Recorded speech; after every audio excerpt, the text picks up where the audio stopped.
Hello friends, welcome back to my channel. আমি আজকে আপনাদের সাথে চিকেন উইংস ফ্রাই এর রেসিপি শেয়ার করব। তো চিকেন উইংস ফ্রাই রেসিপিটা বানানোর জন্য দেখুন আমি এখানে চিকেন উইংস নিয়ে নিয়েছি।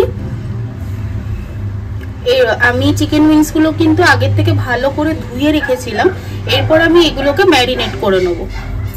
প্রথমে আমি এর মধ্যে দই দিয়ে নেব। আর দইটা কিন্তু যেটা দেবেন সেটা একটু জল ঝরা দই ব্যবহার করবেন, না হলে পাতলা দই ব্যবহার করলে কিন্তু চিকেন উইংস এর ম্যারিনেশনটা ভালো হবে না।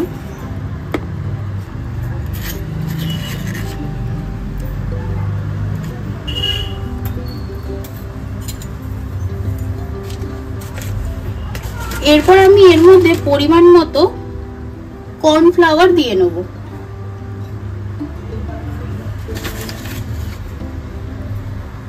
কর্নফ্লাওয়ারটা ব্যবহার করছি কারণ চিকেন উইংস ফ্রাই এর যে উপরের অংশটা সেটা একটু ক্রিস্পি হবে, তাই জন্য আমি এখানে কর্নফ্লাওয়ারটা ব্যবহার করছি।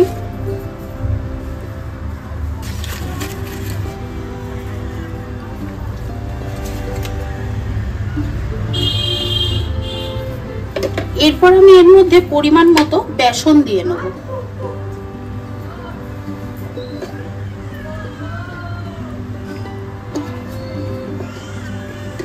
বড় চামচের 3 চামচ মতন আমি বেসন নিলাম। এরপর আমি এর মধ্যে 1 চামচ মতন চাট মশলা দিয়ে দেবো। বেশি দেবো না, যেহেতু টক দই দিয়েছি, না হলে বেশি টক হয়ে যাবে।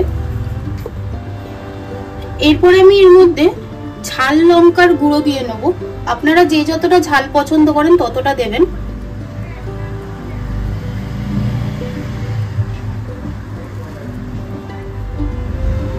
এরপর আমি এর মধ্যে পরিমাণ মতো ধনে গুঁড়ো দিয়ে নেব।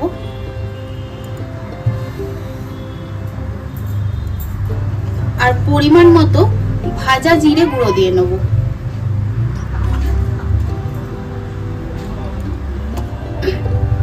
এরপর আমি এর মধ্যে আদা রসুন বাটা দিয়ে নেব। ছোট চামচের 2 চামচ মতন দেব আদা রসুন বাটাটা। এরপর কালার হওয়ার জন্য আমি এখানে কাশ্মীরি লাল লঙ্কার গুঁড়ো ব্যবহার করছি, আপনারা চাইলে নাও দিতে পারেন। এরপর আমি এর মধ্যে স্বাদ অনুযায়ী নুন দিয়ে নেব।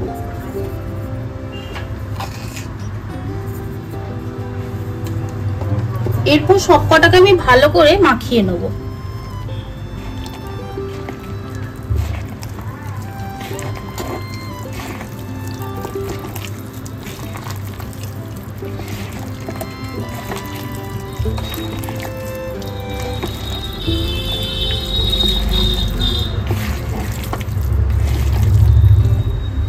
দেখুন আমার ম্যারিনেশনটা কিন্তু রেডি হয়ে গেছে। আমি এরকম ভাবেই এটা 10 মিনিট মতন রেখে দেবো।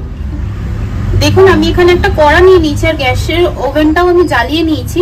এরপর আমি এর মধ্যে পরিমাণ মতো তেল দিয়ে নেব।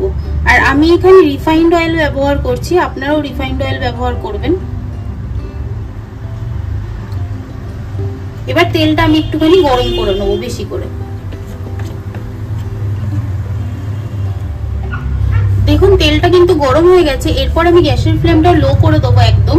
আর ওই লো ফ্লেমেই এক এক করে আমি চিকেন গুলোকে ছেড়ে দেবো। লো ফ্লেমেই ভাজবেন, তাহলে কি চিকেন গুলো ভালো সেদ্ধও হবে।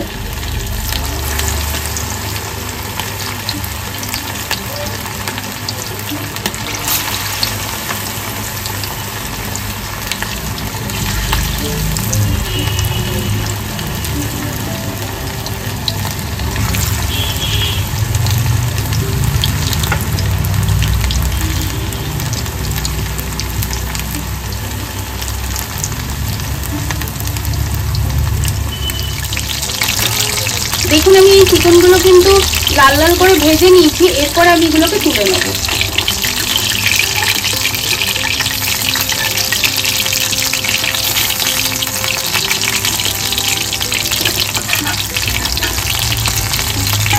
আর এরকম ভাবেই আমি সবকটা কিন্তু ভেজে নেব।